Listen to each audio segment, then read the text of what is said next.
So let's begin with chapter number 3. What is government? We are studying class 11th NCERT. Class 6 NCERT civics book. Okay. So chapter number 3 is about what is government. Government क्या होती है. यहाँ पे कुछ बताया हुआ है. Simple सा है. R.K. लक्ष्मण कोई एक इंसान है. एक क्या थे, पब्लिशर थे न्यूज़पेपर के. तो इन्होंने क्या बोला, इन्होंने बोला कि एक जो कार्टून बनाने वाले का बिज़नेस होता है ना, उसका काम क्या होता है, डेमोक्रेसी में जहाँ पे हर एक इंसान को अधिकार है अपनी आवाज़ रखने का, तो क्या करता है कार्टून बनाने वाला, क्या करता है, क्रिटिसाइज़ करता है, मजाक उड़ाता है, कमियां बताता है पॉलिटिकल लीडर्स की कार्टून्स के थ्रू. जैसे कि न्यूज़पेपर में देखा होगा ना, अमूल की छोटी सी वो ऐड बनाकर मजाक उड़ाते हैं या फिर से जो रियलिटी है पॉलिटिक्स की वो दिखाते हैं. तो ये किसने बोली थी लाइन, ये R.K. लक्ष्मण ने बोली थी. एक दो बार जब आप क्वेश्चन सॉल्व करोगे, एक दो बार सुनोगे, रिवाइज करोगे तो याद हो जाएगा. इतना दिमाग पे जोर नहीं डालना कि हाँ ये वाला क्वेश्चन आएगा ही. जहाँ पे मुझे लगेगा कि इंपॉर्टेंट है अब मैं खुद बताऊंगी. अब गवर्नमेंट क्या है, सरकार क्या होती है. सरकार एक इंस्टीट्यूशन है, ऑब्वियसली एक इंस्टीट्यूशन ही हो है, ठीक है, जो क्या करेगी, गवर्न करेगी कंट्री को. गवर्नमेंट का क्या काम है, गवर्नमेंट का काम है गवर्न करना कंट्री को चलाना. किस तरीके से चलाती है, क्या क्या टूल्स, क्या क्या तरीके अपनाती है, कानून बनाकर, उन कानून को मेंटेन करके और पब्लिक सर्विसेज प्रोवाइड करके. ठीक है, गवर्नमेंट का काम है कानून बनाना, उन कानून और ऑर्डर्स को मेंटेन करना और पब्लिक सर्विसेज प्रोवाइड करना. पब्लिक सर्विसेज जैसे पार्क्स, हॉस्पिटल्स एक्सेट्रा प्रोवाइड करना. ठीक है, आम जनता के लिए. अब गवर्नमेंट के क्या क्या फंक्शंस हैं, इग्नोर द हैंड राइटिंग. ठीक है, तो गवर्नमेंट के क्या क्या काम है. गवर्नमेंट का काम है मेंटेनिंग लॉ एंड ऑर्डर, शांति बना के रखना, जो कानून है उसको मेंटेन करके रखना, ऑर्डर मेंटेन करके रखना. जैसे पुलिस का काम है शांति बनाए रखना, कोर्ट का काम है जस्टिस प्रोवाइड करना, सिटीजन्स के राइट को प्रोटेक्ट करना. ट्रैफिक पुलिस का काम है व्हीकल्स को रेगुलेट करना ताकि एक्सीडेंट ना हो. क्या हमें ये याद रखना है, नहीं, सिंपल सी बात है. फंक्शंस ऑफ गवर्नमेंट है, सरकार का एक काम है मेंटेनिंग लॉ एंड ऑर्डर. क्या ये याद रखना है, मेंटेनिंग लॉ एंड ऑर्डर 100% याद रखना है. 4 ऑप्शन दे दिए जाएंगे और पूछा जाएगा कि इनमें से कौन सा गवर्नमेंट का काम नहीं है, तो आपको पता होना चाहिए maintaining law and order is a function of the government. Then providing public services, जैसा कि मैंने आपको बताया, school, hospital, roads, railways etcetera etcetera etcetera, ये सब क्या है, पब्लिक सर्विसेज हैं. पब्लिक सर्विसेज मतलब वो सर्विसेज जो हर जनता के लिए, पब्लिक के लिए, कॉमन मैन के लिए. इसमें कोई भेदभाव नहीं हो रहा है कि ये वाली सर्विसेज जो हैं एक पर्टिकुलर कास्ट या रिलीजन के लोगों के लिए, सभी लोगों के लिए फ्री हैं या फिर से सभी लोगों को प्रोवाइड करी जा रही है एक मिनिमल चार्ज पे. तो ये क्या होती है, पब्लिक सर्विसेज. कौन देता है, गवर्नमेंट देती है. कौन देता है, गवर्नमेंट देती है. उसके बाद प्रोटेक्शन फ्रॉम एक्सटर्नल थ्रेट. हमारी कंट्री पे कोई भी अटैक होगा तो हमें कौन बचाएगी, सरकार बचाएगी अपनी बाकी ऑर्गेनाइजेशंस की हेल्प से. जैसे आर्मी, नेवी, एयरफोर्स, BSF की मदद से हमारी कंट्री को क्या करती है, डिफेंड करती है कि कोई भी बाहरी अटैक होगा तो उससे बचा लेती है. उसके बाद गवर्नमेंट का काम है इकोनॉमिक डेवलपमेंट करना. इकोनॉमिक डेवलपमेंट मतलब कि एम्प्लॉयमेंट प्रोवाइड करना, इन्फ्लेशन को कंट्रोल करना है. इन्फ्लेशन मतलब महंगाई. ओके, तो इन्फ्लेशन को कंट्रोल करना, इंडस्ट्रीज़ बनाना, एग्रीकल्चर को सपोर्ट करना जिससे कि हमारी इकोनॉमिक प्रोग्रेस हो. ये किसका काम है, गवर्नमेंट का. सोशल वेलफेयर को देखना, सोशल वेलफेयर देखना जैसे कि कुछ लोग हैं, वुमेन हैं, ठीक है, या फिर से डिसेबिलिटी वाले लोग हैं, या फिर से ट्राइबल्स हैं जिनको इतने बेनिफिट्स नहीं मिल रहे हैं, उन लोगों के लिए ऐसी स्कीम्स बनाना कि उन लोगों को एक साथ लेके चला जा सके. जैसे कि गवर्नमेंट क्या करती है, हमें मिड डे मील देती है, फ्री एजुकेशन देती है, पेंशन स्कीम्स को रन करती है, स्कॉलरशिप देती है. Last but not the least, disaster management. अगर कोई भी आपदा आ जाती है, फ्लड आ गया, अर्थक्वेक आ गया, साइक्लोन आ गया, पैंडेमिक आ गया, कोविड-19 आ गया, तो इस टाइम पे जो गवर्नमेंट है वो वेरियस स्टेप्स लेती है लोगों की हेल्प के लिए, आम जनता की हेल्प के लिए. तो हमने गवर्नमेंट के कुछ फंक्शंस देखे हैं, let's revise. Law and order maintain करना, ये आपको याद होने चाहिए. लॉ एंड ऑर्डर मेंटेन करना, पब्लिक सर्विसेज प्रोवाइड करना, प्रोटेक्ट करना एक्सटर्नल थ्रेट से, इकोनॉमिक डेवलपमेंट करना, सोशल वेलफेयर करना, डिज़ास्टर मैनेजमेंट को मेंटेन करना. अब हमारी कंट्री में 3 लेवल पे गवर्नमेंट है. हमारी कंट्री में 3 लेवल पे सरकार है, 1 2 3. सबसे ऊपर आपकी सेंट्रल गवर्नमेंट. सेंट्रल गवर्नमेंट को हम यूनियन गवर्नमेंट भी कह देते हैं, यूनियन गवर्नमेंट भी कह देते हैं. ये पूरी इंडिया के लिए, ठीक है. फिर आपकी स्टेट गवर्नमेंट है, 28 स्टेट है, ठीक है, तो ये आपकी स्टेट गवर्नमेंट. उसके बाद आपकी है लोअर लेवल पे. लोअर लेवल पे आपकी 3rd लेवल पे कौन सी है, पंचायती राज और म्यूनिसिपैलिटी. पंचायती राज और म्यूनिसिपैलिटी. तो हमने देखा हमारी कंट्री में कितने लेवल ऑफ गवर्नमेंट है, 3 लेवल ऑफ गवर्नमेंट है, ठीक है. उसके बारे में हम देखेंगे India has how many levels of government? 3 levels of government, very important.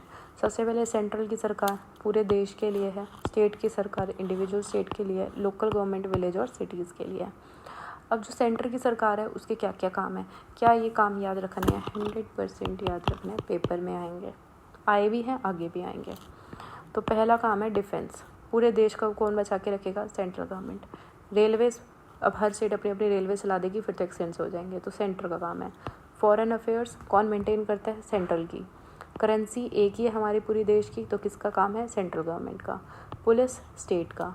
Public health state का काम है। एग्रीकल्चर किसका डिपार्टमेंट है? स्टेट का डिपार्टमेंट है। स्टेट की रोड स्टेट बनवाएगी।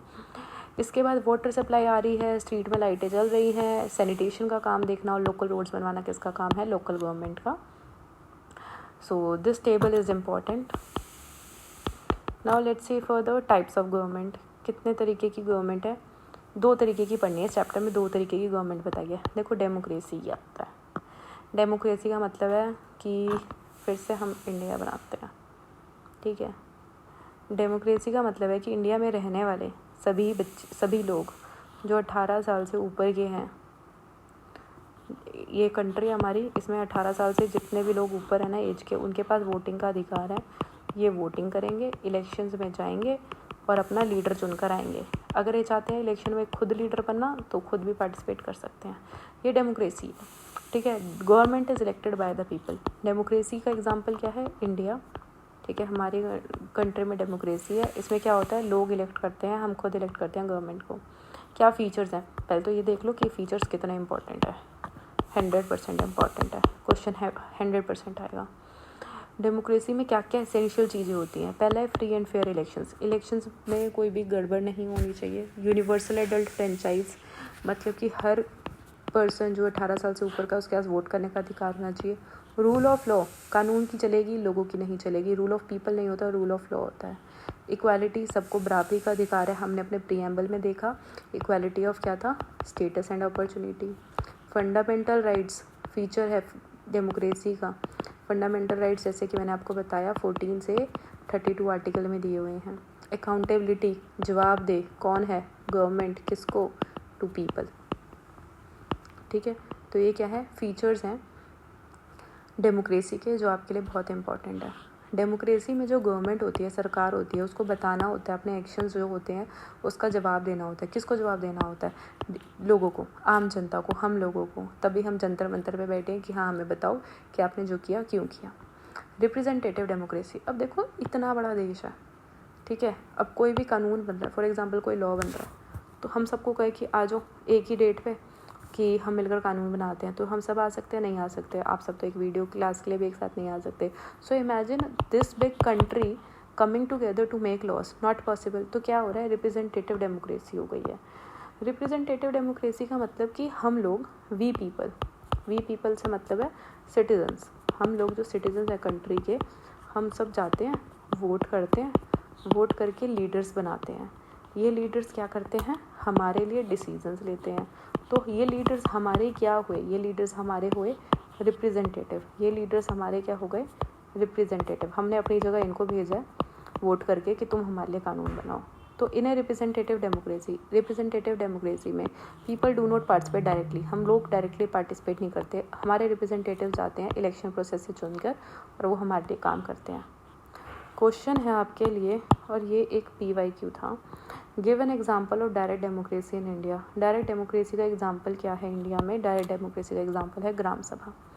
ग्राम सभा में सभी लोग जो 18 साल से ऊपर के होते हैं वो इकट्ठे बैठ के डिसीजंस लेते हैं। जैसे जैसे हम आगे पढ़ेंगे इसके बारे में डिटेल में बात करेंगे, अभी इतना इम्पॉर्टेंट है। डायरेक्ट डेमोक्रेसी का क्या एग्जाम्पल है इंडिया में? ग्राम सभा। डायरेक्ट डेमोक्रेसी मतलब खुद बैठेंगे सब लोग, खुद बैठ के कानून बना रहे हैं। इंडिया वर्ल्ड की लार्जेस्ट डेमोक्रेसी है। लार्जेस्ट डेमोक्रेसी का मतलब क्या है? क्योंकि सबसे ज़्यादा लोग हमारी कंट्री में हैं।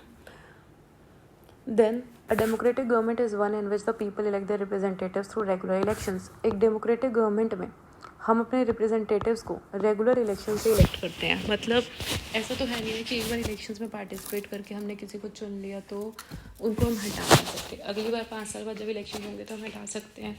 सो यही बात बताई हुई है कि रेगुलरली इलेक्शंस होते हैं। Let's see further. Abraham Lincoln की डेफिनेशन है डेमोक्रेसी की। अब्राहम लिंकन ने डिफाइन किया डेमोक्रेसी को as government of the people. सरकार है किसकी? हम लोगों की। हम लोगों ने ही मिलके बनाई है और हम लोगों के लिए ही बनाई है। तो गवर्नमेंट ऑफ द पीपल हम लोगों की सरकार है, हमने ही बनाई है बाय पीपल, और हमने अपने लिए ही बनाई है फॉर पीपल। डेफिनेशन डेफिनेटली याद रखनी है, किसने कहा है ये भी याद रखना है। इसके बाद हम देखेंगे, इतना रिवाइज कर लेते हैं। फीचर्स बताए थे मैंने आपको, ये फीचर्स याद रखने हैं। रिप्रेजेंटेटिव डेमोक्रेसी के बारे में आपको बताया, याद रखना है। डायरेक्ट डेमोक्रेसी का एग्जांपल याद रखना है। अब्राहम लिंकन की डेफिनेशन याद रखनी है। अब हम देखते हैं मोनार्की क्या होता है। देखो, जब एक राजा या रानी रूल करें तो उसको कहते हैं मोनार्की। ठीक है, उसको कहते हैं मोनार्की। इसमें पावर एक पर्सन के हाथ में होती है। ये पर्सन डिसीजन मेकर होता है, बट ये अपना डिसीज़न लेने के लिए बाकी लोगों की भी हेल्प ले सकता है। ये जो मोनार्क होता है ये औरों की भी हेल्प ले सकता है अपना डिसीज़न लेने के लिए, but final decision making power इसी मोनार्क के हाथ में होती है। और ये जो किंग्स या क्वींस होते हैं ना, इनको आंसरेबल नहीं होते, ये लोगों को अपना जवाबदेह नहीं होते। हमने डेमोक्रेसी में देखा अकाउंटेबिलिटी। अकाउंटेबिलिटी मतलब तुमने जो भी किया उसके लिए तुम्हें जनता को जवाब देना पड़ेगा। ये अकाउंटेबिलिटी नहीं होती मोनार्की में। राजा रानी जवाब नहीं देते किसी को भी, उन्होंने जो किया वो सही है। ठीक है, सो हमें मोनार्की क्लियर हुई क्या होती है, डेमोक्रेसी क्लियर हुई कि क्या होती है। अब हम देखेंगे वुमेन सफरेज मूवमेंट। वुमेन ने लीड करी है, वुमेन के लिए लीड करी है। क्या है, एक मूवमेंट है। सफरेज का मतलब होता है right to vote. Important, suffrage का मतलब होता है राइट टू वोट। तो वुमेन की जो सफरेज मूवमेंट थी, जो वुमेन ने अपने अधिकार के लिए लड़ा, वोट करने के अधिकार के लिए लड़ा, ये कब सबसे ज़्यादा एम्फेसाइज हुई फर्स्ट वर्ल्ड वॉर के टाइम पे। एम्फेसाइज कब हुई? फर्स्ट वर्ल्ड वॉर के टाइम पे वुमेन ने अपने लिए लड़ाई करी। अमेरिका की वुमेन को राइट मिला था 1920 में, यूके की वुमेन को राइट मिला था 1928 में। इतना याद करने की ज़रूरत नहीं है, स्लोली एंड ग्रेजुअली याद हो जाएगा। ऐसे याद कर लेना, अमेरिका में 1920 में हुई, 8 साल बाद यूके में हो गई। ठीक है, पहले यूएसए में फिर यूके में। बट इतना एम्फेसाइज नहीं करना, जो एम्फेसाइज करना होता है मैं साथ साथ आपको बता ही देती हूँ, जैसे कि ये बहुत इंपॉर्टेंट पॉइंट है। इसके बाद यूनिवर्सल एडल्ट फ्रेंचाइज, इसका मतलब क्या होता है? पहले तो ये आपका बहुत बार PYQ है, बहुत बार, multiple times, very important, multiple times PYQ है। ठीक है, ठीक है। यूनिवर्सल एडल्ट फ्रेंचाइज मतलब कि 18 साल का या 18 साल से ऊपर का कोई भी सिटीज़न, उसको अधिकार है वोट करने का। ठीक है, चाहे रिलीजन हो, चाहे कास्ट हो, जेंडर हो, वेल्थ कितनी, एजुकेशन कितनी, कुछ मैटर नहीं करता। अगर तुम 18 साल से ऊपर हो तो तुम इलेक्शन में जाके अपना लीडर चूज़ कर सकते हो। So this is basically universal adult franchise. पहले हमारी कंट्री में ना ये एज थी 21 से करी गई 18। कब करी गई? 1969 में। कितनी बार पूछा हुआ है ये, I guess minimum I can show you 7 to 8 times की आपका PYQ रह चुका है। ठीक है, पहले कितनी एज थी? 21, फिर कितनी हुई? 18। कब हुई? 1969 में। कौन सी अमेंडमेंट से हुई, कौन से संशोधन से हुई? 61st अमेंडमेंट से हुई। 61st अमेंडमेंट से एज 21 से 18 कर दी। इसके बाद ये भी बता देती हूँ, 42nd अमेंडमेंट को हमारी कंट्री की मिनी कॉन्स्टिट्यूशन कहा जाता है। इतने ज़्यादा संशोधन कर दिए थे कि मिनी कॉन्स्टिट्यूशन कहने लगे हम 42nd अमेंडमेंट को। वन लाइनर, गांधी जी के जर्नल का नाम है यंग इंडिया। क्या क्वेश्चन बनता है? 4 ऑप्शन दे देंगे, पूछेंगे कि गांधी जी का कौन सा जर्नल था? यंग इंडिया था। यंग इंडिया दे देंगे, पूछेंगे किसका जर्नल था? 4 ऑप्शन दे देंगे लीडर्स के, तो आपको पता होना चाहिए गांधी जी का था। वोटिंग एज हमारी कंट्री में 18 है, पहले 21 थी, 21 से 18 करी गई आपकी 1969 में bye 61st Constitutional Amendment Act. That's all in this chapter. We will see in the next video, chapter number 4.